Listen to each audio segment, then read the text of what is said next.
Thank you for staying with us. This is Good Morning Kenya. And as promised earlier, our discussion of the day today is on strengthening border governance and management in Kenya. And joining me for this particular conversation on my immediate right is Mr. Kennedy Nyayo. Kennedy Nyayo is the Secretary, Border Control and Operations Coordination Committee and the Head Border Management Secretariat. And right next to him is Shirar Gazi. I hope I didn't butcher that name. Yeah, and he is the Head of Immigration and Border Management Kenya, and they are here to just talk to us about our borders and the governance and management on our borders right here in the country. Welcome to the program, gentlemen. Thank you so much. All right, if I may begin with a question of just how safe are our borders?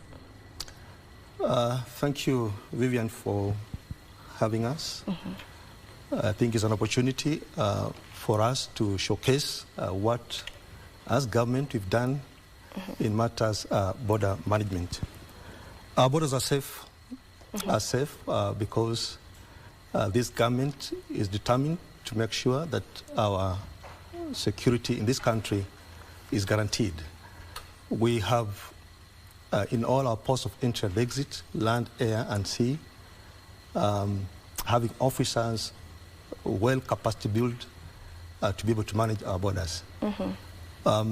We have presence of government in all our borders, so you just want to assure the public that our borders are safe and secure, albeit a few other challenges that we continue facing. Thank you. What is coordinated border management? When we talk about that, what are we looking at? Thank you so much, Vivian, for having us. And yes, I think coordinated border management is a concept that many different countries have tried to implement. And very simply put, it's about how different agencies, how different actors can come together and coordinate on border management issues. Yeah, so many different countries have different models of coordinated border management that are implemented. And each country learns from different countries as well. And as IOM, that's kind of our role as well, to try and share best practices around the world. Mr. Kennedy, I want to get back to you on the issue or matters safety, you know, and security at our borders. That in the news that has just been read actually this morning, we saw that there was an explosion that took place in an eatery in Mandera yesterday. Looking at that, just how porous are our borders? First and foremost, our hearts goes out to the families of the deceased. This, we must say, is a very unfortunate incident happening. Yes, our borders are porous. Not to say that we do not have the presence of government to secure our borders. The incident that happened in Mandera, we know that our officers are on it. You heard the officers speaking last night on how best they're going to manage the situation. And already there are leads towards, getting hold of the culprits. It's unfortunate that it happened. Yes, our borders are porous.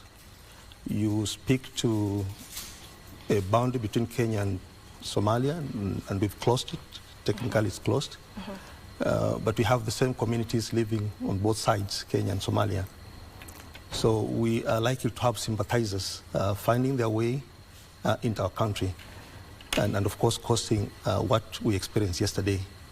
Our appeal really is for the communities that live there to appreciate the need to work very closely with the government that is in place, and particularly with the county security teams, the sub-county security teams in Mandera, so that we are able to manage our borders with the communities in mind. Thank you.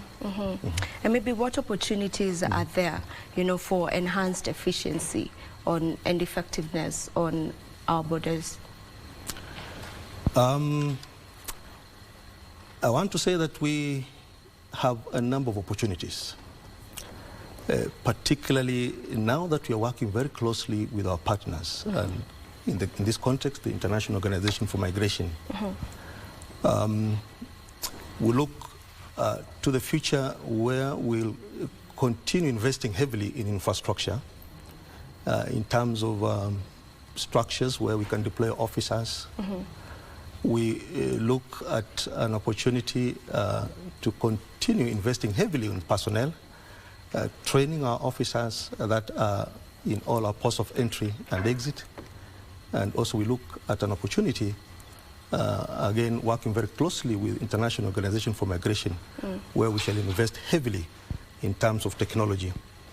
Around the world, countries that have developed and have been able to secure their country well, they have invested heavily in terms of technology. And I think that's the future we are looking at.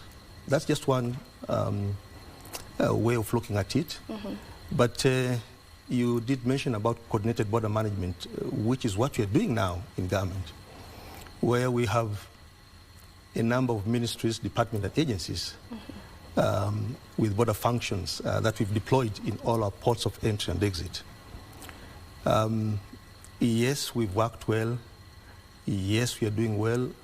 But I think we have the desire of this country moving into the future is to have an integrated border management where we shall have an authority with full command and authority to be able to manage our borders. Yes, under this framework, it is working. Yes, but we still have a few other challenges that we continue experiencing. But the future is bright as we look forward to having an integrated border management. Yeah, what does that look like, the integrated border management? Right. The integrated border management will mean that we have a number of these functions that are being undertaken by various ministries, departments, and agencies, collapsed and amalgamated and put under one authority, under one agency. You know, like now we have Kenya Revenue Authority, we have immigrations, we have Kenya Bureaus of Standards, we have KFIS, we have the National Police and all that. The idea that we have is to have these specific border functions, you know, excised from all these agencies, put under one authority for purposes of managing the border. It will have a unity of command and authority moving forward for ease of managing these borders. Yes, under this framework that we have, the coordinated border management, the secretariat that I head is a multi-agency secretariat. We have officers from a number of these agencies. But you do not have the full control of them, you see. They'll always keep on referring back to their mother ministries, departments and agencies. But under this framework of integrated border management, going into the future will mean that all these officers will report to one command, one authority for purposes of managing our borders. Right. Okay, and to you, Mr. Gazi, maybe what specific areas of migration and integration have been most beneficial, you know, in matters development? Yes, thank you for that. And again, thank you for having us here. So from IOM's perspective, migration, if it's managed well, can bring a lot of benefits to both host countries and countries of destination and others. I think in Kenya's case, I've been here for about 3 years now, working very closely with the Secretary and the BCOCC and with the different departments. I believe there's a lot of potential, and I think one of the key things that IOM supported was the BCOCC 5-year strategic plan, which talks about facilitating legitimate trade and travel.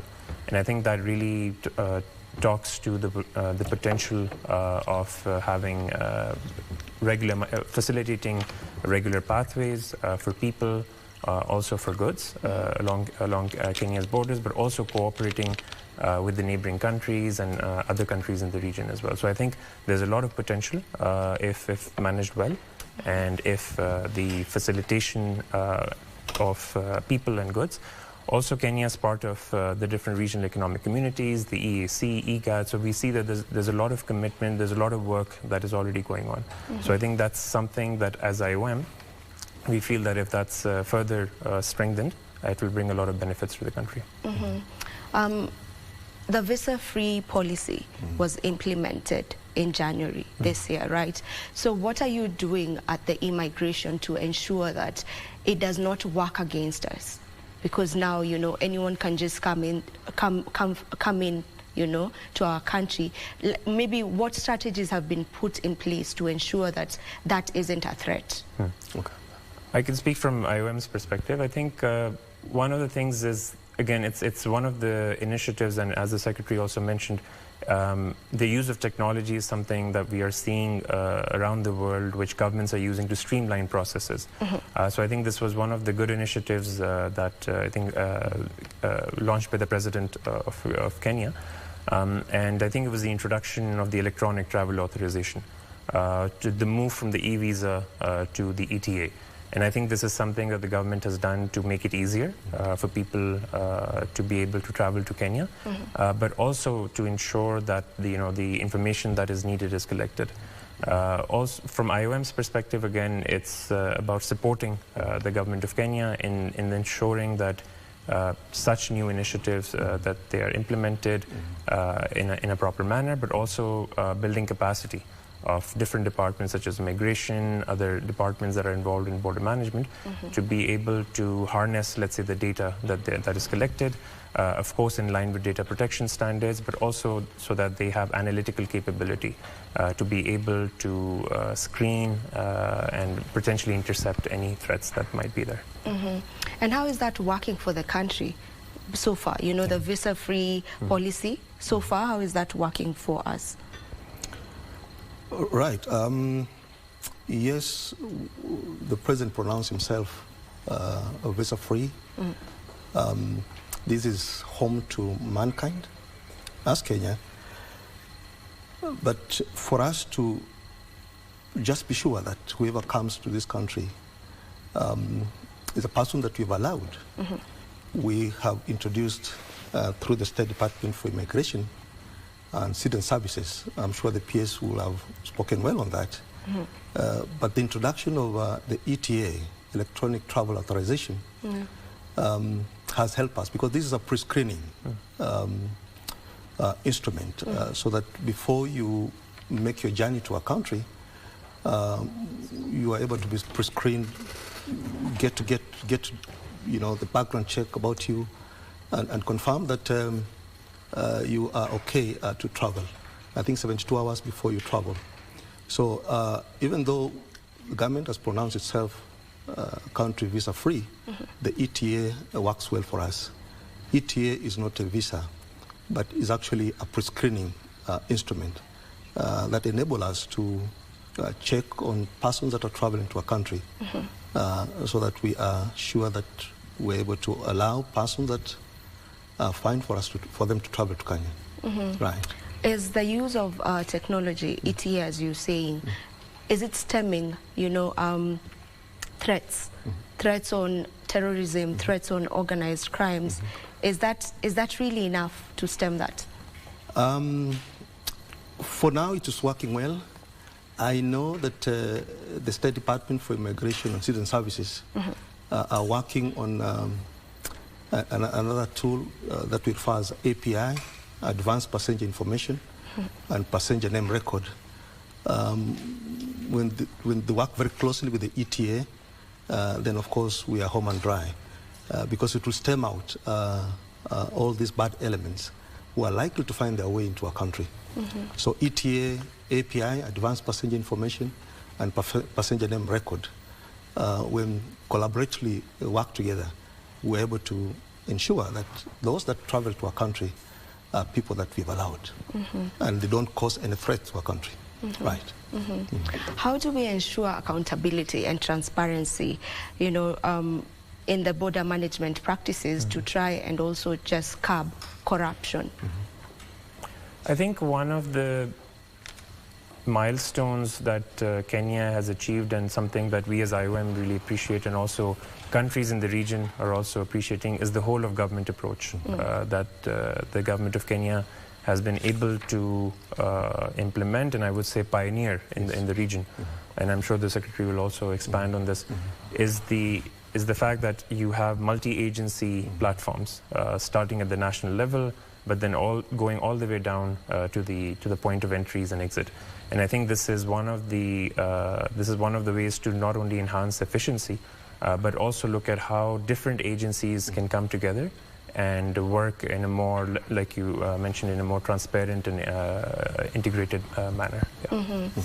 Maybe what are the milestones so far, you know, on the border management control? Yes, maybe just before I respond to that, how we able to stop corruption and all these vices. My brother just mentioned what is critical in terms of border management. And maybe that speaks to the journey of our border management. Now, before we came into existence, 2014, yeah. ministries, departments, and agencies that had border functions were working in silos, you know, were not able to share intelligence and information. These ministries, department agencies worked as if they were in competition. They were not able to appreciate that they were working for one and the same government. But when we came in through the Security Laws Amendment of 2014, it established a committee that we refer as BCOCC, Border Control and Operation Coordination Committee, that is chaired by the Principal Secretary, State Department for Interior and National Administration. This BCOCC has a composition of all ministries, departments and agencies that have a border function. It's also replicated in all our ports of entry and exit, so that as you travel to any of our ports of entry and exit, you will find a committee that we refer as Border Management Committee. Now, any land, border, port, any air and sea, there is a committee that manages the operations of that port of entry and exit. So in a way, the silo mentality is no longer there, and all efforts towards legitimate trade and travel are done through a very collaborative effort by these border management committees. Right. Yes. So the milestones are evident? Yes, the milestones are evident. The very fact that we have a border control and operation coordination committee that meets every month, it brings together all these ministries, departments and agencies under one framework, therefore embracing the whole of government approach. It's the same replica in all our ports of entry and exit, where the whole of government approach is being embraced in all our ports of entry and exit. There are many milestones, really. Before we came into existence, partners, you know, development partners, could just walk to any department and engage them without reference to other ministries, department agencies. But now that we have the Border Control and Operation Coordination Committee, where I'm a secretary, we have been able to mobilize so that we're able to speak one language in matters border management, and of course be able to that we need for purpose of managing our borders. He has actually mentioned about a strategic plan that we developed, International Organization for Migration, and even the conference that we are likely to we're going to have next week, and of course courtesy of IOM and of course the State Department for Interior and National. So the milestones are many. You know, having to establish joint operation centers, yeah, another level just below the Border Management Committee that works on. They're able to profile, they're able to analyze events, you know, that are happening, and of course come up with operational plans on how best to exit. So there are quite a number indeed. Yes. Okay. You've just mentioned the conference, Gazi, to tell us just a bit about it. You know, the National Border Management Conference that is to happen. You know, just tell us a bit about about. Yes, of course, and again, thank you for that. And I'll maybe continue where Secretary left off about the milestones. And we hope that this will also be one of the key for the government of Kenya. I think one of the things, as the Secretary mentioned, there's a lot of things, the BCUCC strategic plan, there's also SOPs.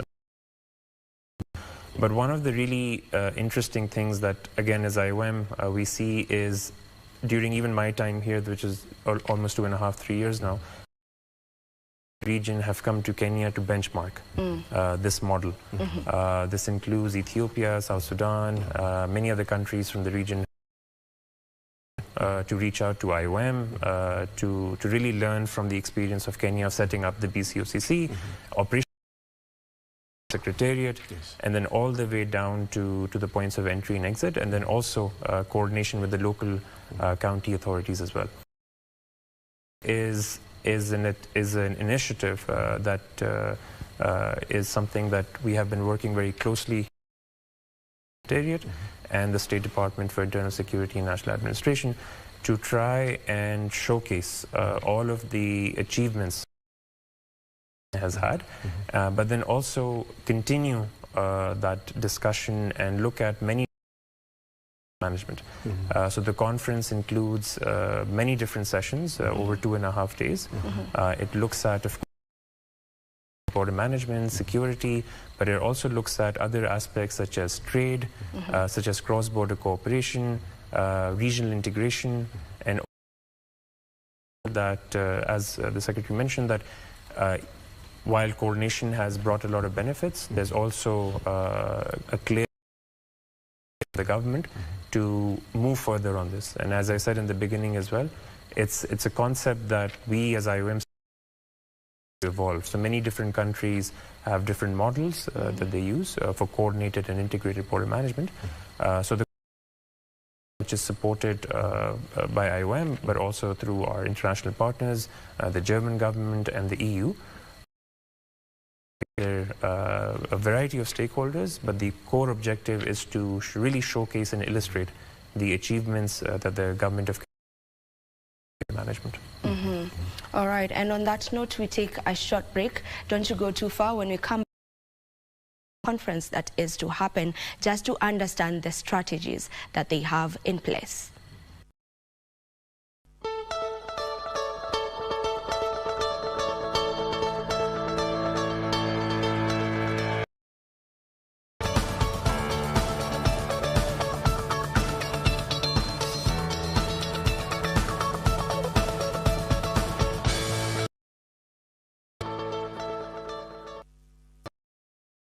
We are glad that you're still watching us. This is Good Morning Kenya. And just before we went for that short conference coming up, it is the first ever to happen in the country. So why is it so vital for us to host this conference? I think it's an opportune time because there's already been a lot of achievements that the government of Kenya has through the coordinated border management system that is in place.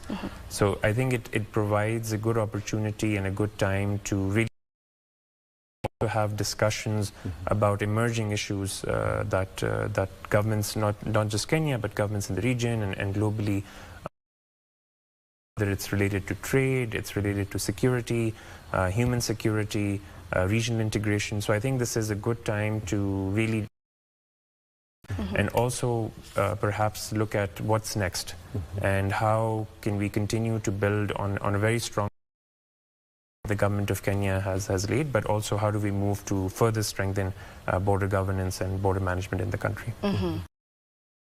Why now specifically, maybe? Yeah, there's always the first time. Yeah, for every. And we always say that God's time is the right time. We have been in existence for more than 7 years, and this government has made strides in terms of how effective and efficient we manage our borders. We have come a long way from when ministries, departments never used to see eye to eye in matters of border management. colonial mentality did prevail at that time, competition and all that. But over the years, we Control and Operation Coordination Committee and with the Secretariat, in collaboration with our partners, in terms of the best ways of managing our borders. We are not yet there, but at least we've made strides. Opportune moment for us to share what we've done as a country. My brother Gaz did mention that visiting us just to experience what we do. I don't know how many so far that have visited us. We keep postponing quite a number. But all said and done, we've done so much. We need to share experiences. We need also to learn from them. I remember that are well developed than us. The US is there, UK, Canada, South Africa as well, and many other for this conference. So it will be an opportunity. Other than us sharing the experience that we also want to learn from them going forward on how best we can manage our borders. So the time is now for us to share experience.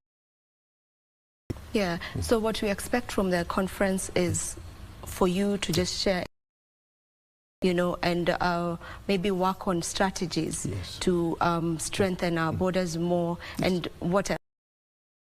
Yes, I did mention about our desire to move towards integrated border management. And some of these countries are already there. Integration. You go to US, they have US CBP. I think South Africa has border management. So we need to learn from them, right? And see how best, we can be actually. So majorly is about effectiveness, efficiency in managing our borders. And if we can get that experience from these countries that we've invited, so be it. That is the decision. Remember that border management really focuses on three things. One's about security. We'll be more than happy to know how best they've deployed their technology to secure their borders. It's about trade, right? If we can't get it right in terms of what comes to this country, counterfeit goods, goods that are not desirable for this country, and of course, travel. How best they have managed travels. And now that we have a visa-free ETA, these are some of the lessons we want to pick from them. So basically, we are under one global setting, whereby the experiences of a neighbor, but we are also inviting our neighboring countries, the countries that we neighbor, Ethiopia, Uganda, Tanzania, will have representation from these countries. Actually, they have confirmed participation. We'll also want to. So basically, it's about the best ways we can have this country secure.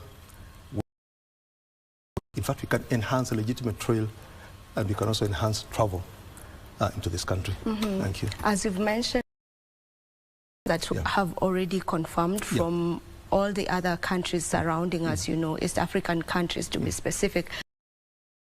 Important to have them on board as well when talking about our borders. Yes, because they are our neighbors. Yes. They are our neighbors. You cannot succeed if you walk this journey alone. We have only one border port, that is Moyale. In fact, already there's an approval for us to have 2 ports of entry in Mandera. Ramu, we have approved, establishment, another port of entry. I think in Turkana, one called Todonyang, and in Marsabit, one called Ilirit. that is just between Kenya and Ethiopia. Kenya and Somalia, I know there are consultations going on between the two governments to see how we can open the border. We have Kenya and Uganda. I can speak of one in West Pokot called Konyao, one in Turkana, Lokiriama, and the story goes on for Kenya and Tanzania. So you cannot talk about border management without neighboring countries. So it's also critical, so important that we have these countries on board. And I'm happy participation. They will be part of our panelists, right? So that we engage them, they will be able to do on how they manage their borders. Thank you. Yeah. Mr. Gazi, what specific challenges may to us that you are facing, you know, at the immigration border management? There are challenges, but we like to see them as opportunities as well. Maybe just building on your earlier question as well in terms of why this and why now. Yeah. In the region, we see new trends such as, well, relatively new, such as climate change. Impacting migrant flows even across borders. The spells of drought and then flooding, so we've seen being impacted by that. And that also requires you know, countries to come together and see that how do you manage you know, these flows. And the Secretary has already mentioned that Kenya has been discussing with its neighbors on, you know, opening new points of entry so that some of these flows through the regular points. Similarly, I think if you look at the regional integration agenda, this is also something that governments in the region are really paying attention to. Memberships are expanding for this conference. These are some of the challenges, but also you talked about the security issues that, you know, the countries in the region continue to face. So can't let go. But I think it's also, there are a lot of opportunities as well in terms of really seeing how border management can be managed, but also how work out a model that works for Kenya and the region in terms of how do we look at the ground realities, but also the objectives that having legitimate trade and travel. So how do we make that work given you know, the, let's say, limitations we have and other aspects? Yeah. I would not want us to finish this conversation without a program that was launched this month, you know, that was on the border security curriculum. If on what it looks like and what it's all about. Okay. As a government, we came to the realization that yes, we have together to work to embrace the whole of government approach in entry and exit. Yeah. These officers come from various ministries, departments and agencies. So a curriculum, Kenya Coordinated Border Management Program. This is a curriculum that we developed, and this curriculum is used to train all the frontline border officers from all the ministries and department and agencies. It speaks about coordination, regulations, laws. It speaks about legitimate trade and travel, and of course challenges. So this curriculum, I think in the month of last month, we reviewed it after 2 years.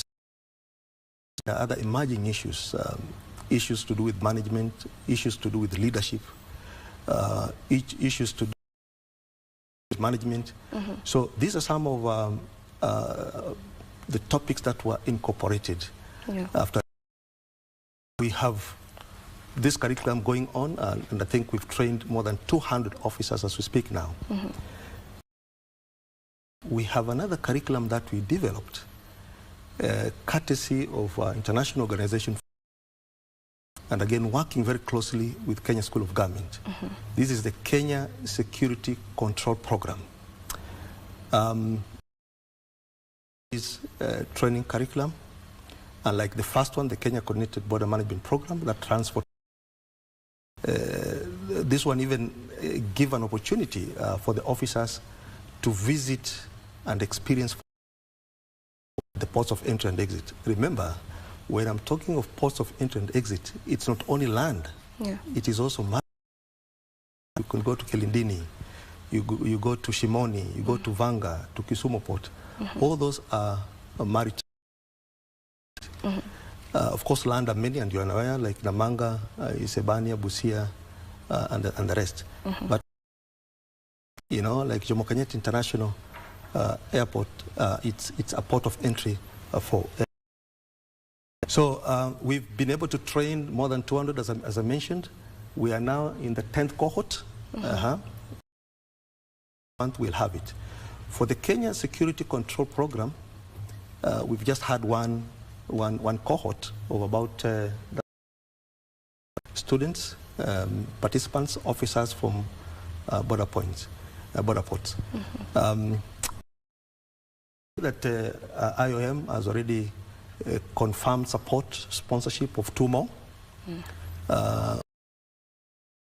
next month, and equally for the Kenya Coordinated Border Management Program, International Organization for Migration. We want to thank them so much for more cohorts, meaning we'll have maybe the 10th and the 11th cohort, as we have the Kenya Security, the 2nd and the 3rd cohort. So these are very important because they bring together all officers who have different orientation because of the nature of their duty. An officer from immigration, an officer from Kenya Bureau of Standards, an officer from KFIS, an officer from National Police. All these officers brought together, sit in one room, being inducted, trained for 10 days. It actually makes them to embrace the whole of government approach. They now appreciate that it's more important, you know, than individual. You see, so that you shade your culture, you shade your of now I'm an immigration officer, now I'm a customs officer. You work for one and the same government for purposes of government approach. So this is a curriculum, and the 2 curriculums are important. And by the way, we have had neighboring countries who are interested to have their officers trained here. So using again the same curriculum. Yes, it's working well, even though the desire eventually, as I mentioned earlier, is integrated border management. But for now, we are okay, we are fine, and particularly after it had been. Thank you. All right, I've realized we've talked about the National Border Management Conference that is coming up, but we've not mentioned, please. When is it happening? You know, I know it's a two-day conference. Yes, 2.5. 2.5 days conference. So if you can just. Sure. The conference is being organized in Nairobi from April 2nd to the 4th, 2.5 days. We aim to end around 4th April midday at the Kempinski Hotel in Nairobi. Who are the stakeholders involved? Quite a. We have invited participants from border management committees, both land, air, and sea. We have also commissioners who are representative of government. We've invited officers at the level of the county commissioners and the county security teams, and also the deputy county commissioners, the ones we used to refer as the DCs, deputy county commissioners, with their respective sub-county security teams. And also we've invited principals, BCOCC principals, heads of ministries, departments and agencies, We have also invited heads of departments in the State Department for Interior and National Administration. We have also invited communities, representatives, and some business community members. We anticipate to have a total of between 150 and 200 participants going forward. We are still in consultation to have our Cabinet Secretary for Interior and National Administration, Professor Kindiki Kithure, to grace the occasion. So far we have confirmation from our Principal Secretary, who is a chairperson, Border Control and Operation Coordination Committee. And a number of principals have confirmed attendance. Some of them will be in the panel, for 2.5 days. So you can see it cuts across quite a number. Besides having representations from US, UK, Canada, Austria, South Africa, and I did mention representation from our neighboring country. So it's a host of visitors who will be visiting us for 2.5 days. Yeah. So at the end of the 2.5 days, what are you looking to achieve, generally? Generally, our desire really is to agree on the way forward, particularly in our collaboration with the neighboring countries. As I said, that you can't speak about border management without mentioning our neighboring countries. So we look forward to agreeing on the best strategies of collaboration going forward. Joint collaborations, joint engagements on how best we can secure our borders and, of course, enhance legitimate trade and travel. Basically, we anticipate to pick the best practices going forward on how best we can enhance the efficiency and the effectiveness of our borders. That is the desire we have going forward. Right. All right, maybe to you, Mr. Gazi, Yes. how do we address the concerns on facilitation of legitimate travel, at our checkpoints? I think it's about maintaining that balance, right, in terms of facilitating legitimate trade and travel, but also not compromising on border security. So I think from IOM, we support our member states such as Kenya, with the support of our international partners as well. We have a range of international partners that we are working with, the US, Canada, EU, Germany, and I think we support the different points of entries depending on what the needs are. And that's again what this conference is about, is really understanding what the needs and priorities are. So whether it's supporting through infrastructure support, whether it's supporting through capacity building, we talked about the 2 curriculums that are there to really build that harmonized understanding, whether it's support on information management, on how data can be shared between agencies, for risk analysis and also facilitation purposes.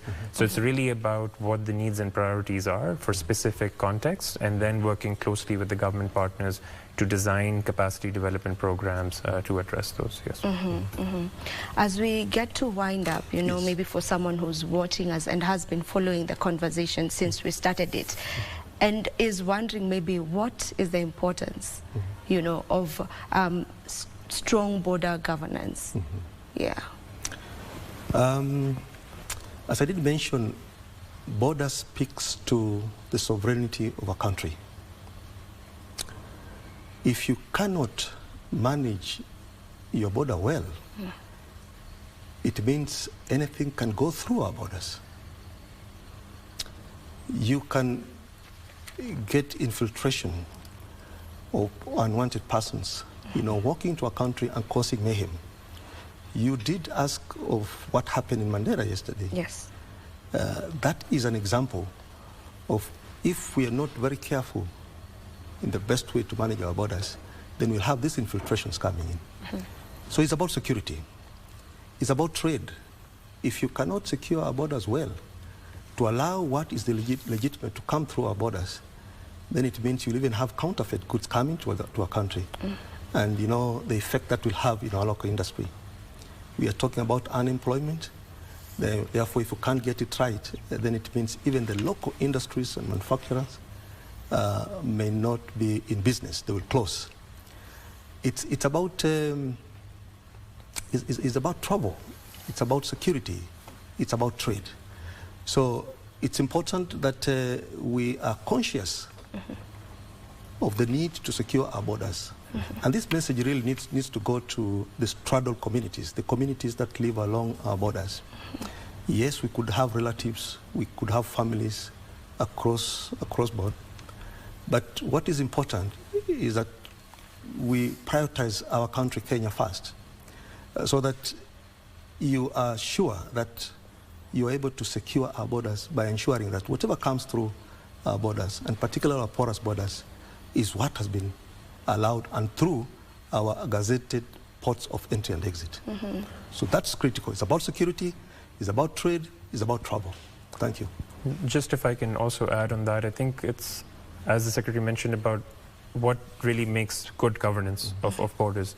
And he really talked about the communities. I think that's very important because it's also the whole of government, but also the whole of society approach. And again, that's something that IOM supports Kenya, but in other countries as well, as on effective engagement of border communities, because they play a very vital role. And in Kenya, we've seen already, and again, this is one of the best practices that we want to showcase at the conference, is how well the government agencies engage with the border communities. In decision-making, for example, setting up of new border points, it's extremely important to do this in coordination and collaboration with the community. So we also have community representatives from small-scale trade associations who will be part of some of the panels, actually. So while we discuss the whole-of-government approach and how different ministries, departments can come together and have enhanced efficiency, it's also important that if you look at the overall spectrum of good governance, is you look at all of the stakeholders, such as the border communities as well. So I'm glad that this is something that is a high priority in Kenya, and we, as IOM, will continue to support this as well. Thank you. All right. If I may get your parting shots as we finish. Right. We want to thank KBC for hosting us, for giving us an opportunity to speak to the nation on the National Border Management Conference that will be happening next week, 2nd to 4th. We want to invite everybody to come. We have already done invitations so that we can partner and see how best we can effectively manage our borders. Border speaks about security. Border speaks about our national sovereignty. It speaks about trade and travel. So it's important to have an opportunity to sit there for 2.5 days at Kempiski to discuss about border management. You're all welcome. Thank you. Thank you so much. Thank you so much for having us and for this opportunity. And from IOM's perspective, just to also thank the government of Kenya for this trust and confidence in IOM. To partner on a range of initiatives that we work with, and especially this conference as well. So we don't take it for granted, but we really thank the government of Kenya for all of their trust and confidence in IOM. And again, thank you for the opportunity to be able to showcase some of our work. Thank you. All right. It was our pleasure to have you on the show. Thank you so much, Mr. Nyayo and Mr. Gazi, for just shedding light on this very important conversation. Right now, I want to hand you over to my colleague, Dora Manya, who is in Radio Taifa, and she will be steering another very important conversation that you do not want to miss. I'll hand you over to Dora.